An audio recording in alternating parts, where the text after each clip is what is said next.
What would it take for you to leave everything you love behind? What would it take for you to leave everything you know behind? What would it take for you to pack your existence in a bag and walk into an abyss? Don't you think every success story starts with a risk? I'd like to tell y'all a story of a person who ran into that darkness and hasn't looked back since. Remember, in elementary school, they tried to play it down to merely getting off ships. I wish back then I had the chest to let them know the real stories, the stuff of their scripts. That I've heard stories of my grandfather that would have shamed Hercules' myths.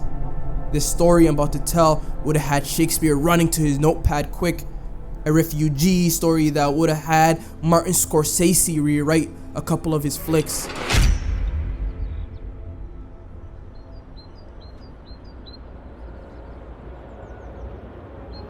You gotta right now like jam a whole bunch of people in one area with so many different types of understanding, you know?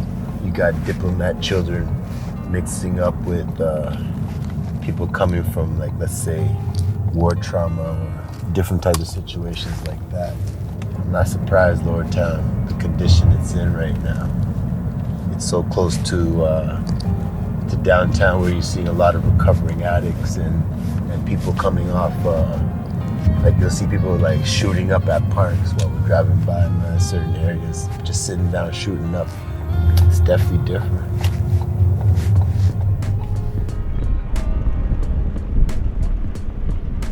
You know, I think a lot of the areas where I grew up in, or I used to go to, those areas seem like they cleaned their acts up. It's not as public. It's still happening in the area, but it's not as visual. But I think in the downtown core, that's one thing that I saw that was different from all these other areas is just a heightened sense. It brought me back to almost like when I was a kid in Overbrook, and I can just see, you know, people either selling crack or doing crack right in front of you as a 12-year-old, you know, and like prostitution just like live right in front of you. Like these are the kind of things that I stopped seeing as I grew up, but in this area it seems like they were stuck in time almost.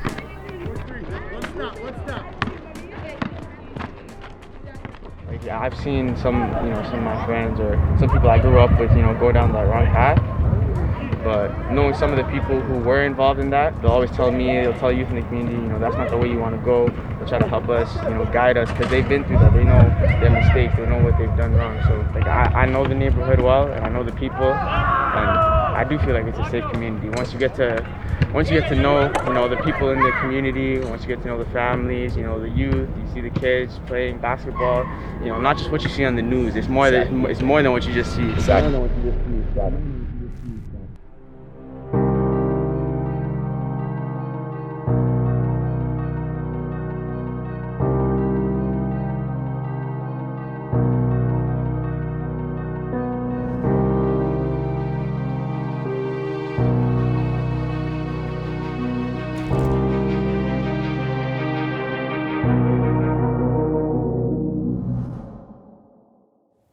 Hi everyone, my name is Manock Lual and I am the founder of Prezdential Basketball.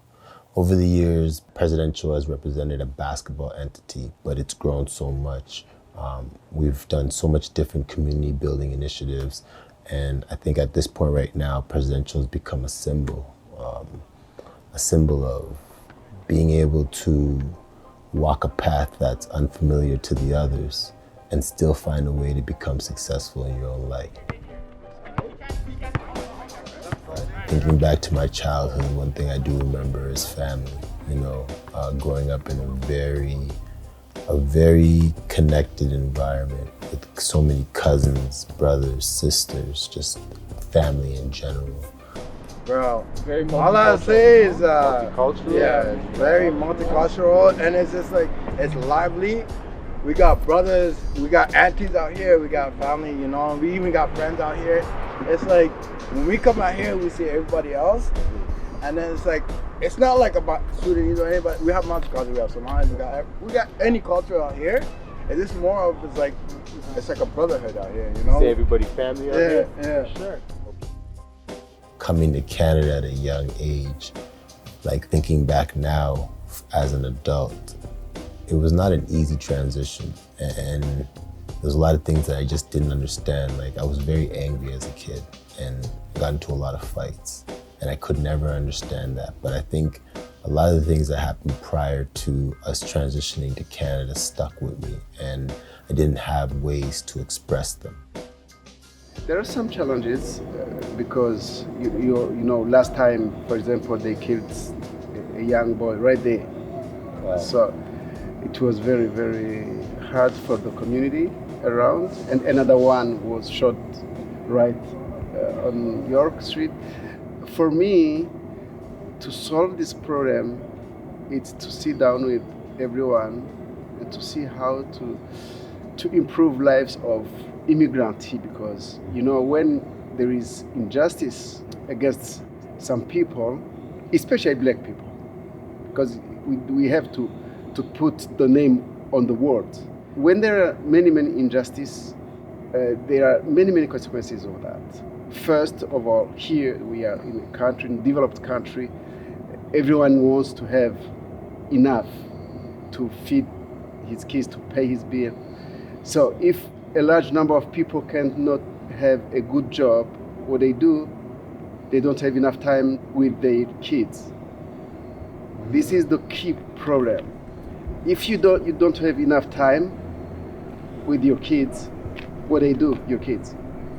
They try to find a way to be like other kids. Because if they sell drugs, they think they're gonna get money to be like others. That's simple. So to solve this problem, it have to take long. It's not something you can do like this, because you know there's some resistance. There are some people they don't want. I don't know. They still thinking that perhaps we are tourists. No, we are Canadians. That's it. I would say a majority of people that are in the life are hurt people. You know, they're not bad people, they're hurt people. So like for all these kids that are gangbanging, selling drugs, doing all these kind of things, I think it's perspective. You know, if you can give them a new perspective, something where they can see like, hey, listen, all these skills that you're learning in this avenue of life, because there are skills in these avenues of life. It teaches you survival, you know what I mean? And you can take those survival skills and put it into a different arena and thrive.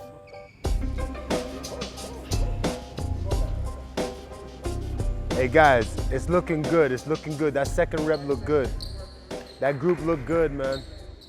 That group looked good. When the pandemic hit at La Cité, it was very disappointing because I think that was a time where we had the best team I've ever seen at La Cité. Up till date, you know, we had 15 guys that could start on any other program in the city or in the country. So it was very disappointing that we didn't get to go through with that season, but I learned a lot during that season, you know.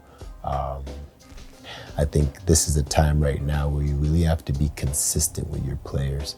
You really have to be communicating with them often. If not, I think you lose an opportunity of growth, you know? It's like meeting a person for the first time again every time you see each other. So I think the pandemic did hurt us, only in the sense of like, I really believe that was the year we were gonna win a national championship. And then leading up into the tryouts, I think we were looking for guys that fit what we were looking to build moving forward. It was the same standards as before. If you're not looking to operate on a level of excellence, I don't think I am the right coach for you, because I'm not gonna only hold you to those standards. I'm always holding myself to those standards, and everybody around us is going to be held to those standards. The shot was good, but you're not under control, because you were gone, right? Imagine I went like this. David, that would have hurt. If I gave you that hand.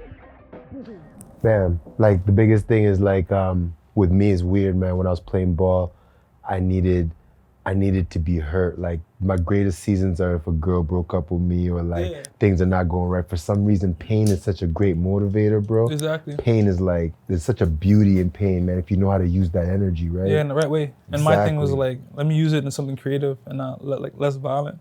More so like a creative space, you know what I mean? So like, I first started with basketball and then boom, it just transitioned to the music. Like this next that I'm about to play, like, it's not as like, it's not that consistent bounce. It's more so melodical. So like, in the mood I made this was different than the mood I made the other one.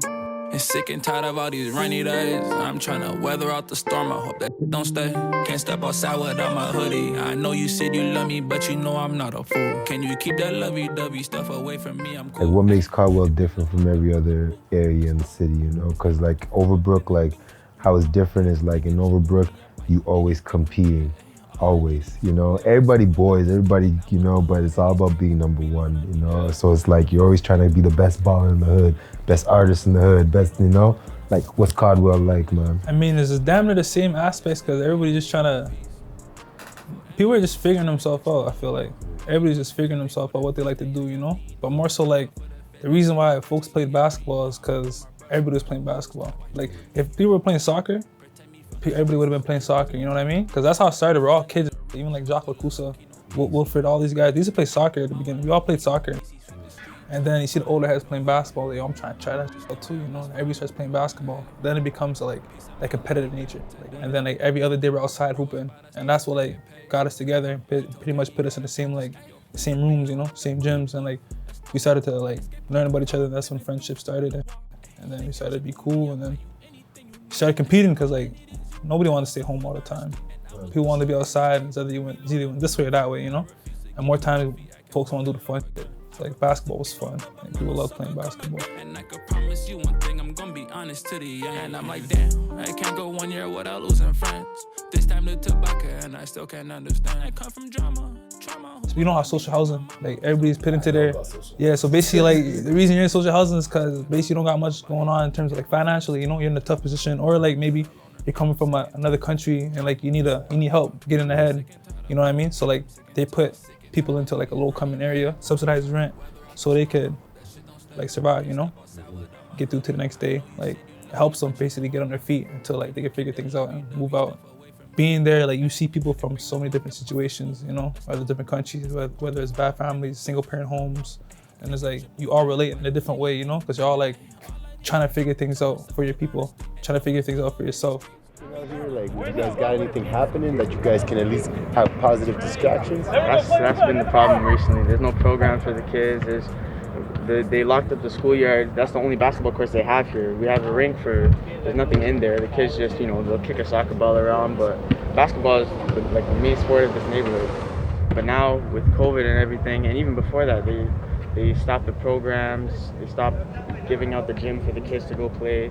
So there isn't really anywhere for the kids to go. So when you see stuff like that on the news, you know, some people will be surprised. But if you live in the neighborhood, you think like, where else are these kids going?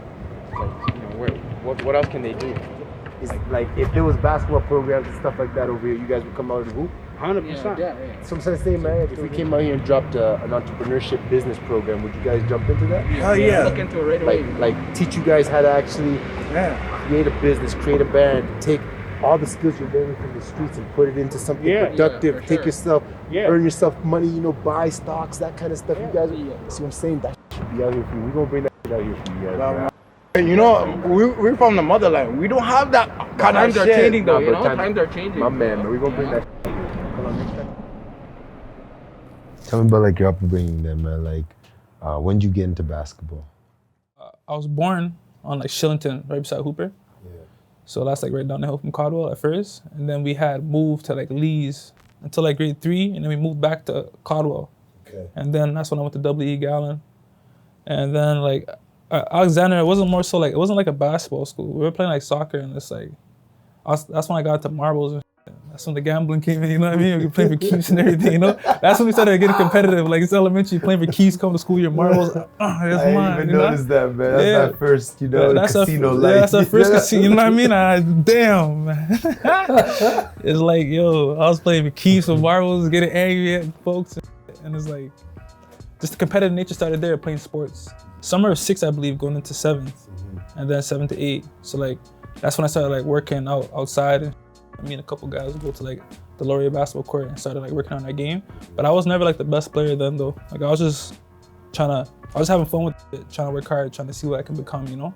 And then like I just kept at it, and that's what like showed me that hard work and like consistency pays off, and it shows growth, you know? Cause I started out here in 4th grade, and now I'm like the 9th grade, and I'm like one of the guys on the team, you know? Like one of the go-to players or whatever, not like a starter. And then 10th grade is like, well, now I was like, it's kind of like my team pretty much. Not really my team, but like I was the best player on that team. And that's when like I started like, okay, it's possible, like I could really play basketball.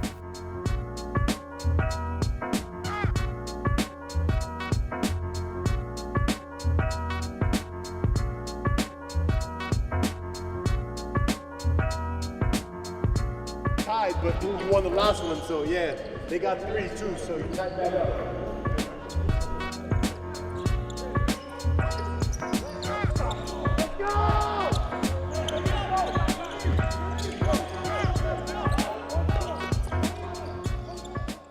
Separation between college and pro is not needing that second, is being able to do it within the second. You lose the ball, you're still able to grab it and make a move out of it. That's the difference, right? Controlling chaos. Controlled chaos. Like basketball is like a game of runs. Life is a game of unpredictability. And I think if you're present enough to always be able to slow things down when they're going wrong, usually our natural reactions are to speed things up. You know, we want to get out of the fire. We're trying to resist pain, and we're always trying to bring only pleasure to us, you know, but there's something in this. Even pain is a learning tool, right? So when things start to go wrong, there's a moment where you can slow everything down. And if you get accustomed to slowing things down when things are going wrong, you get to see those little ripples in time where you can make the right decision for that time, you know?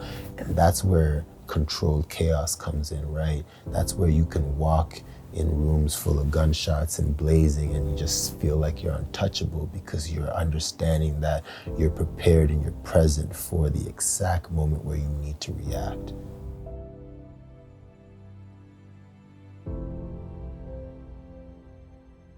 Cause basically like I was in Casper, and then the thing happened with my mom, right? Then I had like at my house is only my sister, me and my mom. So like there's no like father figure, another guardian there. So like I had to come back home and be with my sister because she wouldn't talk to nobody else, you know?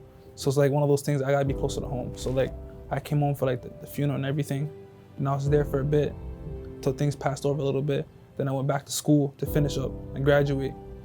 So then I was like, do I continue figuring this thing out at JUCO, or do I be with my family, you know? And like one thing that my mom preached, and like one thing that was big in our house was family, you know? Family, be there for your family, blood or not, you know? It's the relationship, like if they're your family, they're your family.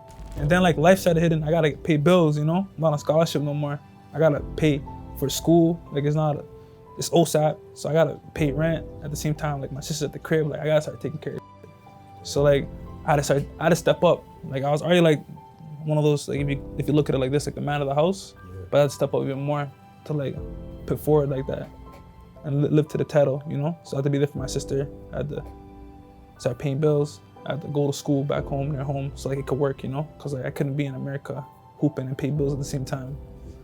Like I'm just thinking there's more things that are hitting me while you talk. Like there's a natural way to process grief. Yeah. And you came home for the funeral, and then you went back, and then you came back, and like, at what point in this process are you kind of taking care of yourself? Because this whole time, all I hear is you taking care of others. You know, you taking care of, and it's like, to an extent, you're right, you gotta step up and do that, right? Yeah. But like, at what point are you taking care of yourself? Like, you're going through all this right now. Are you in a good place?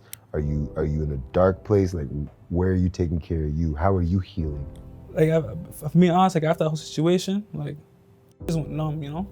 Like, I was in a dark place, but I wasn't like in a place that like I was gonna harm myself or somebody around me, you know? I was just in a numb place, like, I just gotta do it, I just gotta go, keep going, you know, keep going. So like, I haven't even got the chance to grieve properly yet.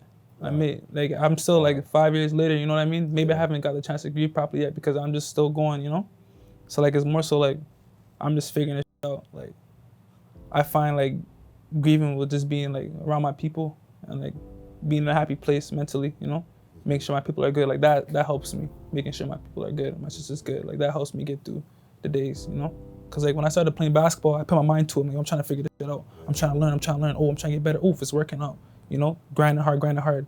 It's like with the music thing, that competitive, like hardworking aspect just translated a little bit. And I just became like, oh, this music thing's kind of cool, you know? Like, let me try this out. From dancing with my mom at the crib to like always music playing on every Sunday while cleaning the crib. Like it helped me like touch back to that place with my mom, you know? So like, just like the figuring out, like the aspect of figuring the basketball shit out was the same as like the figuring the shit out with the music, you know what I mean? Like it gave me the same feeling of when I was that kid in 4th grade. I'm like, yo, I want to be the best I can be, you know? And then with the music, I want to be the best I can be, and I'm in control of that. Like my hard work is in control of that. So like if I don't work hard, I'm not gonna be nothing.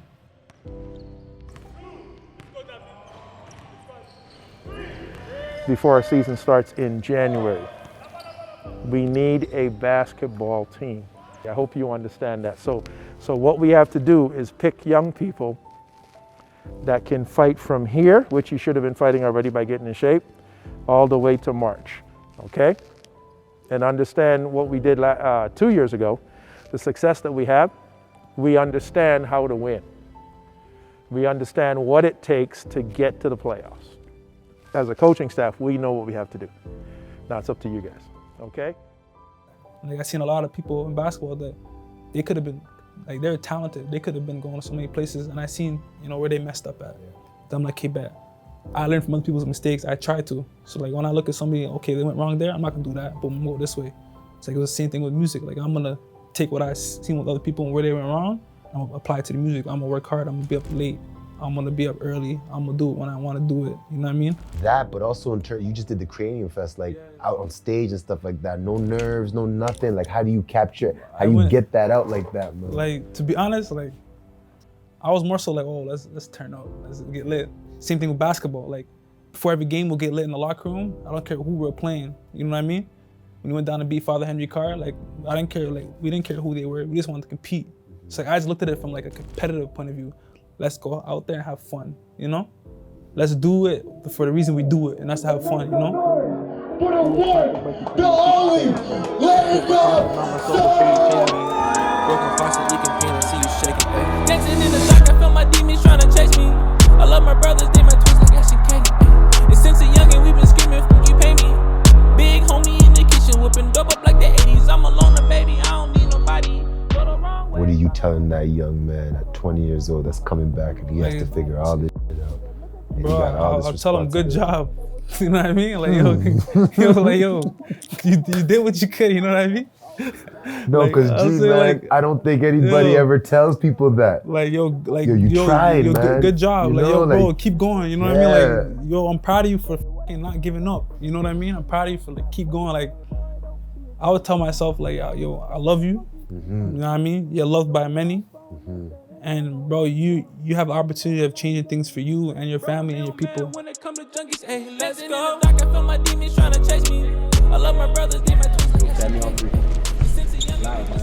1, 2, 3, heavy! Good work, y'all. I'm alone, baby, I don't need nobody. Go the wrong way, down the one way. Please don't tell nobody. On my mama, son, if you gon' ride, I'm riding. Take a look into my eyes and tell a nigga what he fighting. In the dark, I feel my demons trying to chase me. I love my brothers, they my twins like Ash and Katie. And since a youngin', we been screaming, fuck you pay me. Big homie in the kitchen, whipping dope up like the 80s. I'm alone, baby, I don't need nobody.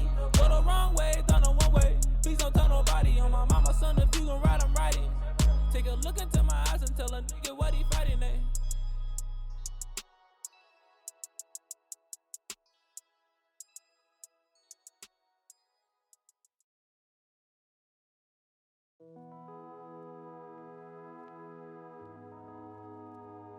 I have worked with BIPOC youth in Ottawa's inner city communities for the past 5 years. I also grew up in Overbrook and saw firsthand how trauma, poverty, and a lack of structural support limited our choices in life. I've seen many youth from these communities fall through the cracks due to gaps in the system. Canada is supposed to be a beacon of success both for diversity and quality of life. But there are serious inequalities in terms of who gets access to that quality of life. The country relies on nonprofit organizations to provide a lot of its social services, but BIPOC grassroots organizations struggle to jump the hurdles and access the funding necessary to meet our community's needs. Meanwhile, this funding continues to be funneled to the same organizations year after year, who continue to provide the same outcomes. Much of the programming is no longer relevant to today's needs and lacks diverse representation. Many of our current systems are not adequately preparing our at-risk youth with the skills and mental and emotional stability required to succeed in the real world. I believe in the power of Prezdential, in the impact of our programs and community development efforts. I believe with the right support, Prezdential will continue to make real impact in the lives of our youth while fighting these systematic inequalities. Prezdential needs your help. We are on a mission to create sustainability, the sustainability of our community. We are aiming to create our own space where we can continue to implement culturally specific programming, leadership and skills development using sports and other creative outlets as our tools. There is a void of programming for youth after they turn 18. We would like to provide those youth with transitional programming and healthy outlets for their physical and mental health. We are also aiming to expand our success in Overbrook to other priority neighborhoods within Ottawa. These are our current objectives. If you would like to support, donate, or think you can help us towards our mission to create sustainability and grow our impact, please contact us at prezdentialbasketball@gmail.com or reach out to us on Instagram at Prezdential Hoops or Facebook at Prezdential.